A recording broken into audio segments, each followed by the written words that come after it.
નમસ્કાર, ગર્જનાદમાં આપનું સ્વાગત છે। ગર્જનાદ સાથે હું છું કિશન કાટેલિયા અને હું છું દીક્ષિત ઠકરાર। આજે આપણે વાત કરવી છે ભારતીય આશ્રમની। સનાતન ધર્મમાં કોઈ પણ વિવાદ લાંબા સમય સુધી ચાલે તેનો આફ્ટરઓલ નુકસાન સનાતન ધર્મને છે। અમદાવાદના ભારતીય આશ્રમ ખાતે છેલ્લા 6-7 દિવસથી વિવાદ છે તે ચાલી રહ્યો છે। વિવાદ ચરણ સીમા પર પણ પહોંચી ગયો છે। આજે ઋષિ ભારતી અને તેની સાથે જ હરિહરાનંદ ભારતીએ પણ પત્રકાર પરિષદ કરી, બંને એકબીજાની વાત પણ કરી, પરંતુ જે આરોપો લગાવવામાં આવ્યા હતા તે આરોપોનું ખંડન પણ ઋષિ ભારતીએ કર્યું હતું। સાથે જ હરિહરાનંદ ભારતીએ પણ પોતાનો પક્ષ છે તે મૂક્યો। નાના જ માટે ચર્ચા કરવા માટે આપણી સાથે બંને પક્ષની વાત મૂકી શકે તે માટે બંને પક્ષના સમર્થકો પણ છે। ભોલાભાઈ છે તેઓ પક્ષ મૂકશે હરિહરાનંદ ભારતી બાપુ પાસેથી, તો સાથે જ ઋષિ ભારતી બાપુ તરફથી મુન્નાભાઈ પણ પક્ષ છે તે કિશન મૂકવાના છે। બિલકુલ, મુન્નાભાઈ અને ભોલાભાઈ બંને આપણી સાથે જોડાઈ ગયા છે અને બંને પાસેથી જાણીશું કે ભાઈ સનાતન ધર્મ છે, આશ્રમ પ્રથા છે અને આ આશ્રમ પ્રથાની અંદર મહંત કોણ હોય છે, એ કેવી રીતે ચલાવે છે, એનાથી એના અનુયાયીઓ એ ખુશ હોય છે। સૌથી પહેલાં મુન્નાભાઈ સાથે આપણે ચર્ચા કરીશું। મુન્નાભાઈ, તમને શું કામ એવું લાગે છે કે ઋષિ ભારતી બાપુ એ સાચા છે? હરિહરાનંદ બાપુનું કેવું છે કે મારા શિષ્ય છે તો હું કહું એમ કરવાનું હોય છે, હું કહું એમ નથી કરતા તો પછી હું એનો ગુરુ છું, એ ગુરુનું જ માનતા નથી, એ ગુરુની જ આજ્ઞાનું પાલન કરતા નથી। તો તમે કેવી રીતે જુઓ છો? તમારા મતે ઋષિ ભારતી બાપુ એ કઈ રીતે સાચા છે? પહેલા તો ઋષિ ભારતી બાપુ છે એ પોતે શિક્ષિત છે અને જે હું માનું છું હરિહરાનંદ બાપુ ઋષિ ભારતી બાપુના ગુરુ છે, પરંતુ જે અત્યારે ઋષિ ભારતી બાપુના ગુરુ જે તમે કહી રહ્યા છો એ હરિહરાનંદ બાપુનું જે અત્યારે કૃત્ય છે એ ગુરુને શોભે એવું નથી।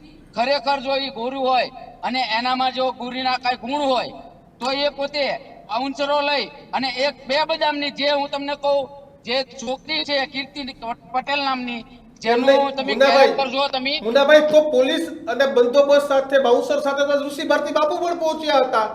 ખાલી હરિહરાનંદ ભારતી બાપુ તો પહોંચ્યા નહીં, આજે આશ્રમ લંબે હનુમાન આશ્રમ ખાતે પણ બાઉન્સરો જોવા મળ્યા। એ બાઉન્સરો બાપુના નહોતા, બાપુના બાઉન્સરો નહોતા। અને જે પોલીસ હતી એ પોલીસ તો જે આપણે એની જે સરકાર છે, જે ડીએસપી જે સરકારી છે બરોબર, એ લોકો એના પોલીસ બંદોબસ્ત આપ્યો તો ભાઈ ના કોઈ અનિશ્ચિત બનાવ ન બને। ખરેખર પોલીસ જે બાઉન્સરો હતા એ પણ બાપુના નહોતા અને જે પોલીસ છે એ પણ બાપુએ બોલાવી નહોતી। તો આપણે એવું કેમ સાબિત કરીએ કે આ બાઉન્સરો છે હરિહરાનંદ ભારતીના હતા? એ હરિહરાનંદ ભારતી બાપુ સાથે આવેલા હતા ને। એવું આપણે સાબિત કઈ રીતે કરવું? તમે એવું કહી દીધું, હમણાં ભોલાભાઈ આવું જ કહી દેશે કે ભાઈ આ બાઉન્સરો અમારા નતા। આ બાઉન્સરો વાંધો બાઉન્સરોથી છે કે બીજા મુદ્દાથી છે? ભોલાભાઈ, મુન્નાભાઈ, મારો સવાલ એ છે।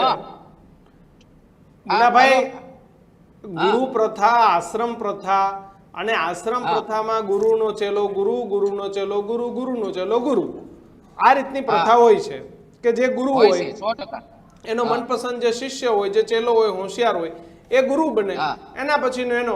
તો પછી હરિહરાનંદ બાપુ તમે કહો છો કે ઋષિ ભારતી એમના ચેલા જ છે, એમના ગુરુ હરિહરાનંદ છે, એમને દીક્ષા આપેલી છે, તો પછી એમની જે આજ્ઞા છે એનું પાલન ઋષિ ભારતી બાપુએ કરવું રહ્યું કે નહીં? તો પછી આખી મિલકત માટેની, આશ્રમ માટેની માથાકૂટ શું કામ મુન્નાભાઈ? નહીં, જો બાપુએ કોઈ ઋષિ ભારતી બાપુને જે આજ્ઞા કરી છે એ ઋષિ ભારતી બાપુએ એની આજ્ઞાનું પાલન કરેલું છે, પરંતુ હરિહરાનંદ બાપુના જે 3 આશ્રમ છે ત્યાં એમના જ સમાજના જે મહંત છે એ જે આશ્રમ ચલાવે છે ત્યાં કોઈ આજ સુધીનો કોઈ ઇસ્યુ ઉભો નથી થયો। પણ આ બાપુ હું તમને કહું ઓબીસી માંથી આવે છે અને એને ગમતી વાત ન હોવાથી આ હરિહરાનંદ તમને બાપુ રોકવા એવું માંગીશ પણ બોલેલા છે, મુન્નાભાઈ, સાંભળો, કોઈ પણ સાધુ જ્યારે દીક્ષા લે ત્યારે કોઈ પણ સમાજનો નથી હોતો, ત્યારે તે 18 વર્ણનો થઈ જાય છે અને એમાં ઓબીસી નથી રહેતા। સુવર્ણ આ મુદ્દાઓને કેમ લઈ આવવામાં આવે છે? સાધુ કોઈ એક સમાજને સીમિત કરી દેવા માંગો છો? કોઈ પણ સંતને આપ હું એવું નથી કહેતો, હું એવું કેમ નથી કહેતો। જ્ઞાતિવાદ ઉપર લઈ જવામાં આવે છે? હરિહરાનંદ બાપુ એવું બોલેલા છે, હરિહરાનંદ બાપુ એવું જાહેરમાં બોલેલા છે કે કોળી છે એને કોઈ એવું સ્થાન ન આપવાનું હોય, તમારી કોળી પાસે છે એવો કોઈ એને પુરાવો છે? સેવા કરવાની। આ અમારા શબ્દો નથી, હરિહરાનંદ બાપુના જાહેરમાં અખાડા જ્યારે સંતો ભેગા થયા ત્યારે હરિહરાનંદ બાપુ આવું બોલેલા છે અને મારી પાસે પ્રૂફ છે, એનો વિડીયો પણ હું તમને આપીશ। એટલે કોળી સમાજના છે એટલા માટે આખી આ લડત આખી એટલા માટે છે પણ મુન્નાભાઈ. તમે સમાજ ઉપર કેમ લઈ જવા માંગો છો? કોઈ પણ મુદ્દો સામાજિક થવાથી ગુજરાતની શાંતિ મુન્નાભાઈ અને દોડાઈ સનાતન જાય. ધર્મ- આપણે કેમ સમાજના મુદ્દા પર લઈ જવું આ જોઈએ? મુદ્દો એક જ વસ્તુ ઉપર છે, સાંભળો મારી વાત, આ મુદ્દો એક જ વસ્તુ ઉપર છે કે હરિહરન બાપુએ જે આ ગુંડાગીરી કરી છે, એને જે સાધુને શોભે એવું વર્તન નથી કર્યું. અને રાતે હું તમને એવું કહું છું કે ઋષિ ભારતી બાપુ મૂર્તિ માટે થઈ અને અંબાજી જઈ રહ્યા હતા, ત્યારે રાતે કોઈ આશ્રમમાં હતું નહીં. ત્યારે હું તમને કહું, આ કીર્તિ પટેલ જે એક નંબરની લુકી અને ભાઈ, આપણે જે શબ્દોમાં સંયમ બીજા રાખીશું. મુન્નાભાઈ, મુન્નાભાઈ, મીડિયાનું માધ્યમ મુન્નાભાઈ, છે, શબ્દોમાં સંયમ રાખશું મુન્નાભાઈ, આપણે. આ ડિબેટનું સ્થાન મુન્નાભાઈ, મુન્નાભાઈ, સંયમ રાખીશું. ડિબેટમાં મર્યાદા હોવી જોઈએ, ચર્ચામાં મર્યાદા હોવી જોઈએ. બાઉન્સરો લઈ અને આ હરિયાનંદ બાપુએ જે ગુંડાગીરી કરી છે એ ગુરુને શોભે એવું તદ્દન વર્તન નથી, મારું એવું માનવું છે. અને લોકોનું પણ એવું કહેવું છે કે હરિયાનંદ બાપુ જો ખરેખર ગુરુ હોય તો આવું એને વર્તન ન કરાય. અને એને અખાડાના જે મહંત છે, જે વડા છે, એમને બોલાવી અને આનું સોલ્યુશન લાવવું પડે. અને આવી જ રીતે 2 વાર અખાડાના સંતોએ સમાધાન કરાવેલું છે, છતાં પણ આ હરિયાનંદ બાપુએ આ અખાડાનું જે સમાધાન છે એને ફ્લોપ કરેલું છે. અને આ બાઉન્સરો લઈ અને આ ખોટી રીતે ગેરકાયદેસર કબજો કર્યો છે. અને જે કબજાની વાત તો અલગ રહી, પણ દરેક સમાજના જે 40 વિદ્યાર્થીઓ ત્યાં ભણી રહ્યા હતા તેમને હું તમને કહું, રામભાઈ ગઢવી જે અત્યારે પોતાની મેનેજર કહેવાય છે, મારે નામ નહોતું બોલવું પણ આજે હું બોલું કે રામભાઈ ગઢવી જે પાલતાના છે એ પોતાની મેનેજર કરાવે છે. એ લોકોએ અને કીર્તિ પટેલે અને બાઉન્સરોએ અને જે બીજા જે અસામાજિક તત્વો હતા, જે કીર્તિ પટેલના લંપટો લુખાઓ જે હારી આવ્યા હતા, હજુ તમને મુન્નાભાઈ કહી દઉં કે તમને તમારી વાત મૂકવાનો મોકો આપ્યો છે, પરંતુ શબ્દોમાં સંયમ મુન્નાભાઈ, તમે રાખીને. તમારી વાત મૂકો પણ શબ્દોનો સંયમ રાખવા મીડિયાનું માધ્યમ છે ભાઈ. આ શબ્દો મુન્નાભાઈ, આપણે નથી આપણે શકતા. ભાષાનો સંયમ રાખવા મીડિયાનું માધ્યમ છે, અહીંયા આવી રીતે બોલવાનું. સખત શબ્દમાં વખોડું છું. બસ તમે વખોડો, તમે તમે મુદ્દા વખોડો, મૂકો. તમારી વાત મૂકો. મીડિયાના માધ્યમમાં આપણે અશોભનીય શબ્દો કેવી રીતે બોલી શકીએ મુન્નાભાઈ? હું તમને સ્થાન આપું છું, તમારી વાત મૂકવાનો મોકો આપું છું. આપણે પરિવાર ભાવનાની જેમ કોઈ પણ વસ્તુનું સમાધાન ત્યારે આવે કે જ્યારે એમાં પરિવારના ભાવનાથી ચર્ચા થતી હોય. તમે આ ભાષાનો ઉપયોગ કરશો તો પછી કોઈ તમારી વાતને પણ કેવી રીતે સાંભળશે? પણ હું જે બોલું છું એ સાહેબ ખોટી વાત નથી તમે, કિશનભાઈ. હું કહેતો જ નથી કે તમે ખોટું બોલો છો મુન્નાભાઈ. હું એમ નથી કહેતો કે તમે ખોટું બોલો. મારું કહેવાનું એમ છે, ભાષાનો સંયમ રાખો. આપણે આપણા ગુરુઓ પાસેથી શું શીખીએ છીએ? આપણે સનાતન ધર્મમાંથી શું શીખીએ છીએ? આદર ભાવ, મોટા વ્યક્તિઓનો આદર કરવો, જાહેરમાં કઈ વાત બોલવી, કઈ વાત ન બોલવી, કેવી રીતે બોલવી, એ જ આપણે ગુરુ પ્રથા, આશ્રમ પ્રથા શીખવાડે છે. મુન્નાભાઈ, આ મિલકતનો ઝઘડો છે. ઋષિ ભારતી બાપુને 50 કરોડનો આશ્રમ જોઈએ છીએ, આ લંબે નારાયણ આશ્રમ જોઈએ છે, એનો ઝઘડો છે કે પછી એમને મહંત તરીકે નથી રહેવા દેવા એનો ઝઘડો છે? ઝઘડો શેનો છે? અરે કિશનભાઈ, આ તદ્દન વાત ખોટી છે. બાપુને કોઈ મિલકતથી મતલબ નથી, આશ્રમથી મતલબ નથી, કોઈ વસ્તુ. અને બાપુએ એવું કીધું આજે જાહેરમાં પણ કે ભાઈ મારે સંપત્તિને શું કરવી છે, હું તો સાધુ છું, સાધુ તો સલતા ભલા.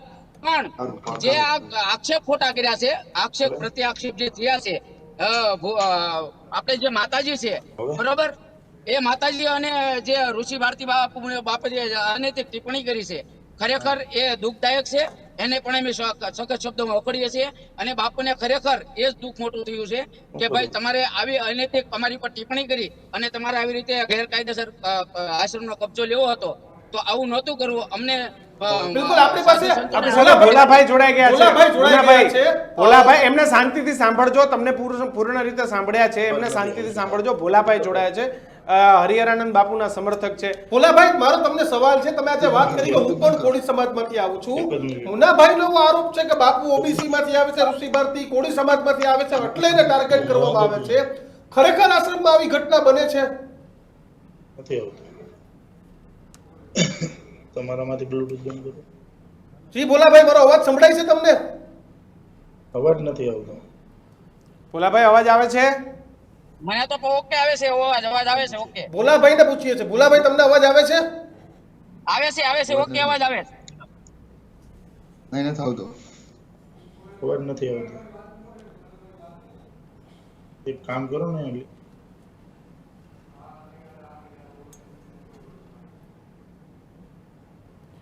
ભોલાભાઈ, તમારા સુધી મારો અવાજ આવે છે ખરા? મારા સુધી તો આવે છે અવાજ, હું ચોખ્ખો સાંભળું છું અવાજ. હા મુન્નાભાઈ, તમને તો અવાજ આવે છે, પણ ત્યાં કંઈક અમે ટેકનિકલ કારણોસર નથી જોડાઈ શકતા. પરંતુ મારો મુન્નાભાઈ ઈ સવાલ નહીં એ છે કે જોડાઈ શકે. આપણે હું તમને સામાજિક કહું, રીતે કિશનભાઈ. આ મુદ્દાને લઈ જશું તો કેમ આનો ઉકેલ આપણો આવશે? આપણા આખા હિન્દુ ધર્મની વાત છે, સનાતન ધર્મની વાત છે. અને એટલા માટે તું કહેવા માંગુ છે કે સનાતન ધર્મને આ લોકો બદનામ કરી રહ્યા છે. અને ખરેખર ઋષિ ભારતી બાપુનો એક પણ વીક પોઈન્ટ હોય તો અમે ઋષિ ભારતી બાપુને પણ જાહેરમાં અમે એને કહીએ કે અમે નિષ્પક્ષ ચાલવા વાળા લોકો છે. તમે આજે આ બધા આપણા જે ધર્મો છે, તમે દાખલા તરીકે કોઈ પણ ધર્મમાં આવી રીતે ઘટનાઓ બને છે, હવે આ સનાતન ધર્મ ઉપર આ લોકો આવ્યા છે અને સનાતન ધર્મને આવી રીતે જો બદનામ કરશે તો લોકોને કોઈને સનાતન ધર્મ ઉપર શ્રદ્ધા નહીં રહે. લોકો આવા જે આશ્રમો છે એની ઉપર કોઈ ધ્યાન નહીં આપે, એને કોઈ માનશે નહીં અને લોકોની ઉપર ખરાબ અસર ઊભી થાય. અમારું કેવું એવું માનવું છે. તમને શું લાગે છે હવે ઋષિ ભારતી બાપુ એ ક્યાં રહેશે, કેવી રીતે રહેશે, લંબે નારાયણ રહેશે? કારણ કે એ તો સાધુ બની ગયા છે, માતાજી પણ સાધુ બની ગયા છે.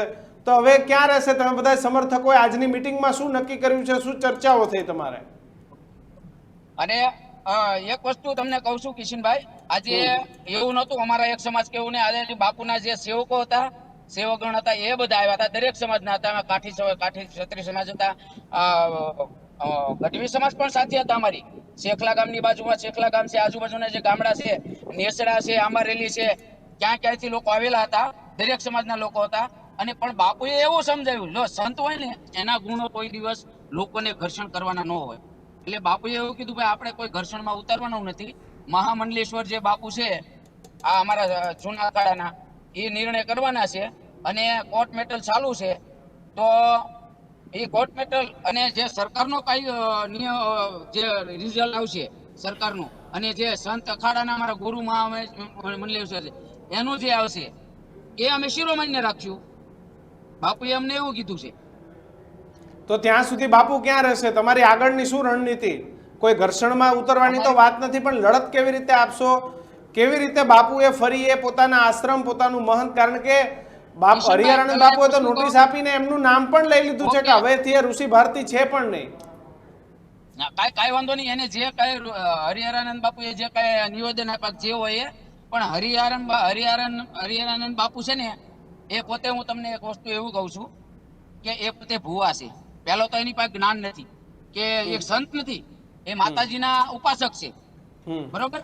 અને એ જે કઈ મહામંડલેશ્વર બન્યા, એ કઈ જે કઈ રીતે બન્યા, એને જે કઈ પણ મારું એવું કેવું છે, એકવાર હરિહરાનંદ બાપુને અને એ જેમને શેલા છે ઋષિ ભારતી બાપુ, એને બેની ડિબેટ કરો અને એમાં તમે જે નિષ્ણાત હોય, ઓલા હોય, જે જ્ઞાન આપણે ધર્મમાં સમજતા હોય, બરોબર, એવા ધર્મગુરુને લાવો. એ બંનેને પ્રશ્નો કરે અને એનો જે જવાબ આપે ને એ સંત હશે. પણ ગુરુ તો ગુરુ હોય છે અને હંમેશા ગુરુ કરતા ચેલો બળવાન નીકળે છે. પણ એને ગુરુની જે મહિમા છે, જે ગુરુનો પ્રોટોકોલ છે, એ તો ના તોડવો જોઈએ ને. અરે ગુરુની મહિમા એને બતાવો. હરિહરાનંદના ભક્તો છે, એને કેટલું ઓલું કર્યું છે, બરોબર. ન કરવાની આ કીર્તિ પટેલ છે. કીર્તિ પટેલ એમ કે છે કે મારા પણ ગુરુ છે, તમે સાંભળો. અને રામભાઈ ગઢવી એમ કે છે મારા પણ ગુરુ છે. તો તમે વિચાર કરો, જે અસામાજિક તત્વો હોય, જો બાપુ એવાને શિષ્ય રાખતા હોય, આ એક સમજવા જેવી વસ્તુ છે. તો સંત પાસે તો કોઈ પણ આવે. અરે ભાઈ, એમ તો ભગવાન શંકર છે. ભોલાભાઈ, તમને અવાજ સંભળાય છે? એનો પરમ સંત રાવણ હતા. તો એવો થોડો મતલબ છે ઈ તો કે કોણ હોય કોણ ના હોય મુન્નાભાઈ. પણ હવે આપણે ભોલાભાઈને સાંભળી લઈએ. ભોલાભાઈ, અવાજ આવે છે? ભોલાભાઈ, અવાજ આવે છે મારો? આવે. ભોલાભાઈ, તમારો પક્ષ મૂકો. તમારો પક્ષ. અને ભોલાભાઈ, તમને મારો સવાલ છે. મુન્નાભાઈ એવું કહે છે કે ઓબીસી સમાજમાંથી, કોળી સમાજમાંથી ઋષિ ભારતી બાપુ આવે છે અને એના માટે ટાર્ગેટ કરાય છે. નહીં, એ બિલકુલ ખોટું છે. તમારો પક્ષ મૂકો. તમારા મતે સાચું શું છે? ભોલાભાઈ, મુન્નાભાઈ, તમે સાંભળજો. ભોલાભાઈને આપણે સાંભળી લઈએ. શા માટે હરિહરાનંદ બાપુ એનો હક થાય છે આશ્રમ પર? હું બાપુ તરફથી છું. આજથી 10 વર્ષ થયા મારે. પછી બીજું, બાપુ ક્યારેય જ્ઞાતિવાદ કરતા નથી. જી. કોળી સમાજનો એને 18 વરણ હરકા, અને મારા સમાજને અતિ પ્રિય કરે છે. એવા મારી પાસે 1000 વ્યક્તિઓ એવા છે કે જે કોળી સમાજના જ છે ને બાપુ સાથે જ જોડાયેલા છે. જે આક્ષેપો થઈ રહ્યા છે એને લઈને તમારું શું કહેવું છે હરિહરાનંદ બાપુ પર? સમાજ પ્રત્યે જો કોઈ એમ કહેતું હોય કે બાપુ કોળી સમાજના ઋષિ ભારતીજી છે અને એને નથી ચાહતા, તો એ વાતને હું નકારું છું. બાપુ સમાજને ચાહે છે, કોળી સમાજને તદ્દન ખોટી વાત કોળી છે, સમાજથી તદ્દન ખોટી નજીક. વાત છે, તદ્દન ખોટી મુન્નાભાઈ વાત છે. મુન્નાભાઈ તમારી પાસે આવશું. મુન્નાભાઈ તમારી પાસે આવશું. સાંભળો, પહેલા તમારો વારો સાંભળી લઈએ. તમારો પક્ષ મૂકવા દીધો ને તમને? અરે નહીં, મારી વાત સાંભળો. પણ તદ્દન તમારો ખોટી વાત પક્ષ છે. મૂકવા દીધો. અને હવે ભોલાભાઈને સાંભળી લઈએ, એમની પછી વાત તમે સાંભળો ડિબેટ કરજો ભાઈ. મુન્નાભાઈ, પક્ષ તો બધા મારા ફરતી વારો કર્યા. આ કોઈ માધ્યમ નહીં રહે, કોઈનો અવાજ નહીં સંભળાય. પેલા ભોલાભાઈ બોલી. જી ભોલાભાઈ તમારી વાત મૂકો આખી. મુનાભાઈ, તમે ખોટું કઈ રીતે કયો? તદ્દન ખોટું છે, તમે કયો. હેલો, હા મુન્નાભાઈ આપો જવાબ તમે ભોલાભાઈને. હું એ બોલાય નહીં સમજાણું. તમે કેવી રીતે કહો છો કે તદ્દન ખોટી વાત છે, કોળી સમાજ સાથે અન્યાય થાય છે ને એવી અન્યાય નથી થતો હોય કે હું કોળી જે સમાજમાં થાઉં? હરિહરાનંદ બાપુ છે, હરિહરાનંદ બાપુ છે, એમના જ સમાજના જે બે આશ્રમ સંભાળે છે. એક જે નર્મદ જે આશ્રમ છે, નર્મદા એ આશ્રમ, અને એક જુનાગઢ જે આશ્રમ છે એ બાપુના સમાજના છે. તો કોઈ દિવસ વિશ્વંભર ભારતી બાપુ જ્યારે દેવ થયા એ પછી કેમ સરખેજનો જ એકલો વિવાદ ચાલે છે? કેમ બીજા આશ્રમમાં ભાઈ આ બાપુ કોઈ નથી ઓલું કરતા? એટલે આ તદ્દન આ ઋષિ ભારતી બાપુને ટાર્ગેટ કરી અને ઋષિ ભારતી બાપુને આશ્રમમાંથી તગેડી મૂકી અને તગેડા મૂકવાના આ બધા પ્રયત્નો ચાલે છે. ભોલાભાઈ, અને બીજી ભોલાભાઈ વસ્તુ, આ લોકો સાચા આવી કોઈ હોય. વાત છે ભોલાભાઈ?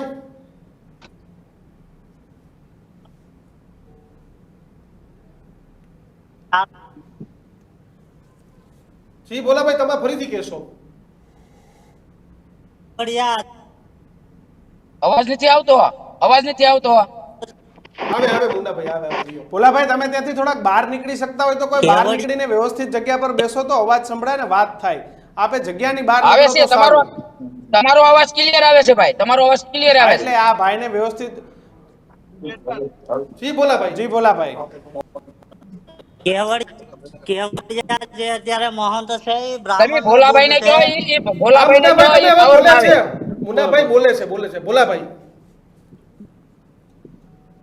કેવડિયા જે મુનાભાઈ કહે છે, કેવડિયા એના કાસ્ટના છે, પછી જુનાગઢ એના કાસ્ટના છે, વાક્ય એના કાસ્ટના છે. તો મુનાભાઈ, હું તમને જાણ ખાતરી કહું છું કે કેવડિયાની અંદર અત્યારે જે વિશ્વનાથ ભારતી છે ને એ બ્રાહ્મણ કાસ્ટના છે. તદ્દન ખોટી વાત છે, મારી અને પાસે બધા વાક્યા proof છે. જે- હા તો બોલો, બોલો. મુનાભાઈ હોય તો કોઈ સવાલ જ નથી. હા હા, બોલો, તમે બોલો. અને તમને વોટ્સઅપ દ્વારા પણ હું તમને બધા મારી પાસે proof છે એ મોકલીશ. પણ તમે બોલો, તારે તમે જે બોલવું હોય, તમારે તમારી પાસે જે કઈ પ્રૂફ હોય. જો મુદ્દો ભોલાભાઈ. મુનાભાઈ. હા ભાઈ, બોલો બોલો ભોલાભાઈ, બોલો. તમે એમ કહો છો કે બાપુ જ્ઞાતિવાદ કરે છે, તો એ વાતને હું નકારું છું. કારણ કે વાક્યની અંદર હું પોતે સંચાલન કરું છું ગૌશાળાનું. હું કોળીમાંથી જ આવું છું, કોળી સમાજનો જ છું. પછી બીજું જુનાગઢ જે ભારતીય આશ્રમ છે ત્યાં પણ હું શિવરાત્રીના 6 દિવસ ઓફિસ સ્ટાફ આખો મારી પાસે હોય, એનું સંચાલન હું કરું છું. પછી બીજી વાત કે આખા વર્ષની અંદર તમે ત્યાં રજીસ્ટ્રેશન અત્યારે જોઈ આવો, આપણા સમાજના ત્યાં રાત્રિ રોકાણ કેટલા કરે છે ઈ. અને આ આજકાલનું નથી હું તમને કહેતો, હું 10 વર્ષ થા છું એમાં.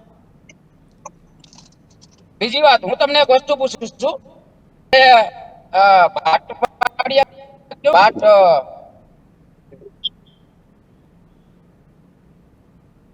મુન્નાભાઈ નો કદાચ નેટવર્ક પ્રોબ્લેમ છે. મુન્નાભાઈ ફરીથી બોલો. પૂછો કે ગાડી ઊભી રાખી નેટવર્કમાં આવીને ફરીથી પૂછો. કમ્પ્લીટ છે ભાઈ. નહીં તમારો અવાજ અમને નથી આવતો. તમારો અવાજ નથી આવતો, તમે Debate નેટવર્કમાં.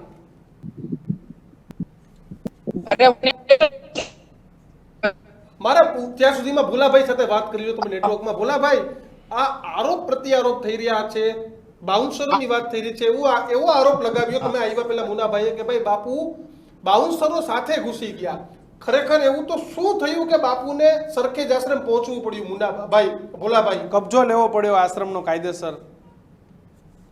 કાયદેસર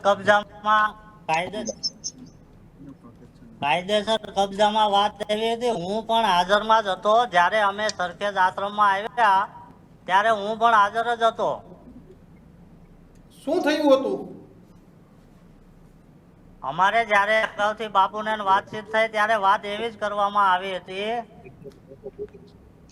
અરે કે તદ્દન ભાઈ મારી વાત આપણે સાંભળો ત્યાં જઈને- ભોલાભાઈ 1 મિનિટ તમે તમારું મેં સાંભળ્યું હવે સાંભળો તમારે આશ્રમમાં કબજો જોતો તો તમે કેમ એવી તક ગોતી કે ભાઈ બાપુ બહાર છે આશ્રમમાં કોઈ છે નહીં તારે કેમ તમે આવ્યા ભાઈ બાપુનો જે રૂમ ખોલ્યો બાપુનો રૂમ પોતાની હતો નહીં માતાજીનો ઉતારો હતો અને કીર્તિને તમે લાવ્યા કીર્તિ પટેલને અને એના હાથે તો તમે કોઈ કેમ ભાઈ પોલીસ સ્ટેશન કે કોઈ એમાંના મહિલા પોલીસ હતા તો કેમ એના દ્વારા તમે નો કઈ રૂમ ખોલાવ્યો ભાઈ અને કબાટ કેમ નો ખોલાવ્યો તમે કેમ કીર્તિ પટેલને ખોલાવ્યો ભાઈ અને હું તમને એવું કહું છું કે તમે એટલા બધા જો તમારી પાસે બધા પ્રૂફ હતા પુરાવા હતા અને કોર્ટ મેટર ચાલુ છે ભોલાભાઈ તો તમારથી પહેલા તો તમે સરકારનું ઉલ્લંઘન કર્યું છે તમે કાયદાની વિરુદ્ધ હાલ્યા છો ભોલાભાઈ તમારે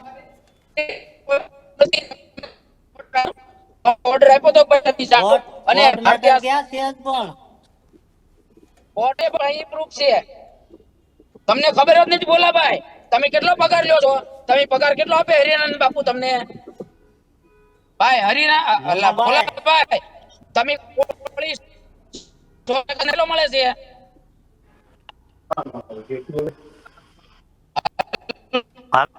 ભોલાભાઈ તમને પગાર કેટલો આપે હરિયાનંદ બાપુ ભોલાભાઈ તમને અવાજ આવે છે મારો?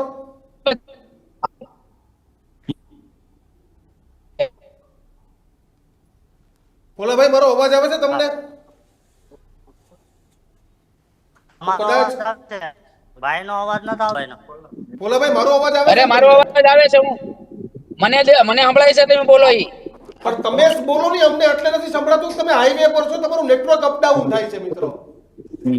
આયા તો જીઓ નું મારે નેટવર્ક છે હા, એ તો અને અમારે જીઓનું ફૂલ આવે છે હોય તો આવે નેટવર્ક તો આવે.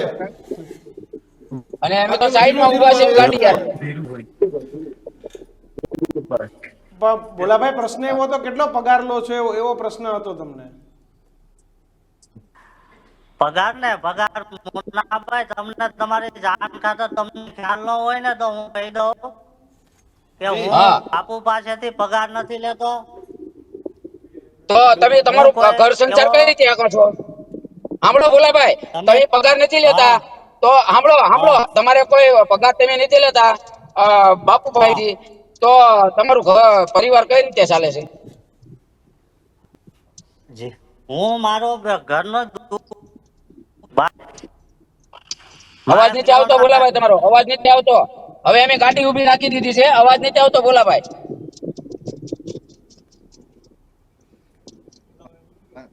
હેલો હાલો હા ભોલાભાઈ બોલો. હા ભોલાભાઈ અવાજ નથી આવતો તમારો તમે એમ કયો બાપુભાઈ થી પગાર પગાર લ્યો છો. હું સેવક છું, પગાર નથી લેતો ભાઈ. તો એવું તો પૂછ્યું, એમને તમારું ઘર તમે સંસાર સેવક કેમ છો હાલે? હા ઘર કેવી રીતે ચાલે તમારો ઘર પગાર વગર? સંસાર કેમ હાલે મારી દુકાન છે. મારે દુકાન છે કિરાણા સ્ટોર મારે પ્રોપર ગામમાં. હા તો તમે દુકાને બેહો કે બાપુની સેવા કરો છો બધું થાય મુનાભાઈ. તમે બાપુભાઈ થી લીધા છે કે ઋષિ ભારતી થી પગાર?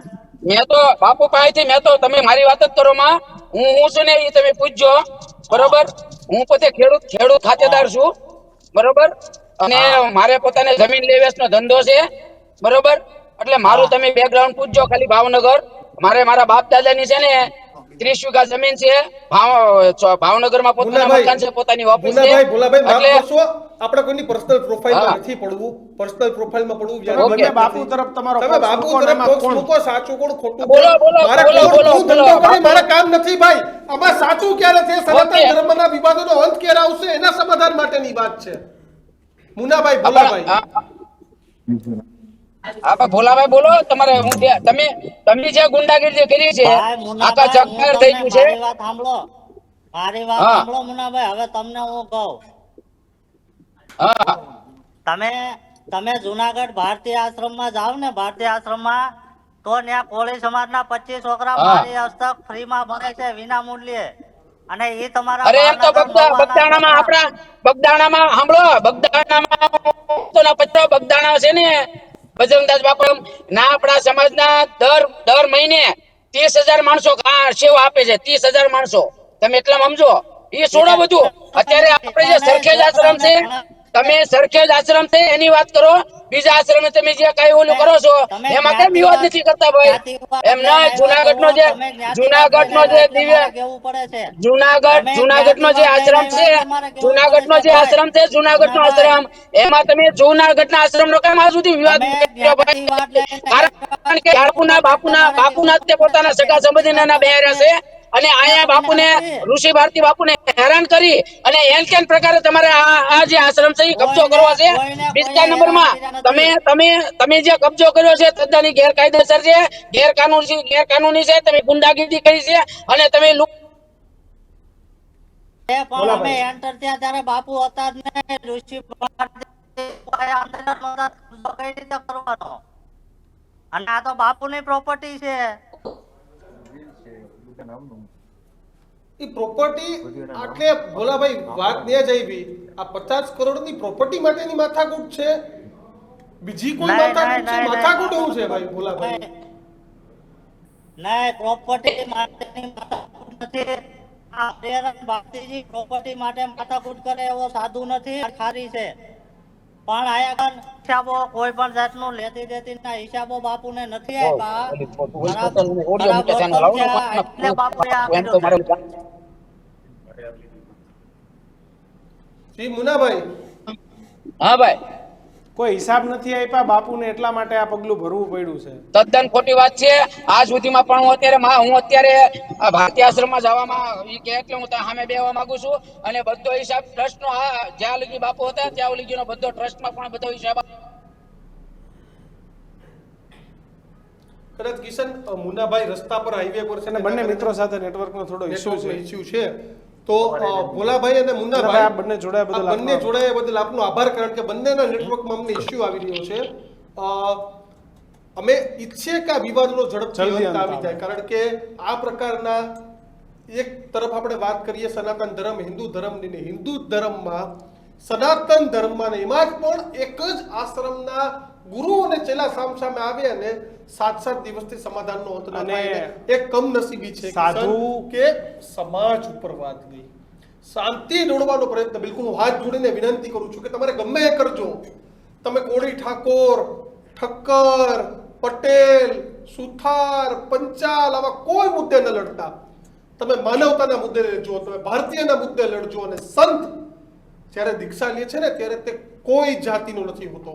તેના શરણે હિન્દુનો દીકરો આવે તો પણ ભલે, અને મુસ્લિમનો દીકરો આવે તો પણ ભલે, કારણ કે એનું કામ જ એક જ છે, સમાજને એક કરવાનો. તો ચલતા ભલા કિશન સમરસતા, કે ભાઈ સમાજની અંદર સમરસતા આવે, સમાજ એક થાય.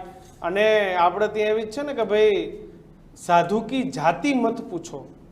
કોઈ સાધુને ક્યારેય એની જાતિ પૂછવામાં નથી આવતી કે તમે કઈ જાતિના છો. દીક્ષિત આજથી સુધી તે ક્યાં એવું સાંભળ્યું છું કે કોઈ સાધુને કોઈ જ્ઞાતિ પૂછ્યું કે તમે ગેય જ્ઞાતિના છો? અને આજે સાધુ કો જાતિ મત પૂછો, उसका નામ પૂછો કે બાપુ તમારું નામ શું છે. અને આ મુદ્દો જ્ઞાતિવાદ ઉપર પહોંચી ગયો છે. આના ઉપર ના જવું જોઈએ. તમારું શું માનવું છે? જ્ઞાતિવાદ ઉપર જવું જોઈએ? અમે તો ના જ પાડીએ છીએ. ના જવું જોઈએ, બિલકુલ ના. તો તમે અમને કોમેન્ટ સેક્શનમાં જણાવો. અને આવા જ સમાચાર જોવા માટે અમે ઈચ્છીએ કે આવા સમાચાર અમારે ન બતાવવા પડે, કારણ કે હિન્દુ સંપ્રદાયમાં બે ફાટા ક્યારેય ના આવે એ અમે નથી ઈચ્છતા. તો બાકી સારા સમાચારો જોવા માટે આપ ન્યૂઝ રૂમ જોતા રહો, અને હાલ અમને આપશો રજા. નમસ્કાર.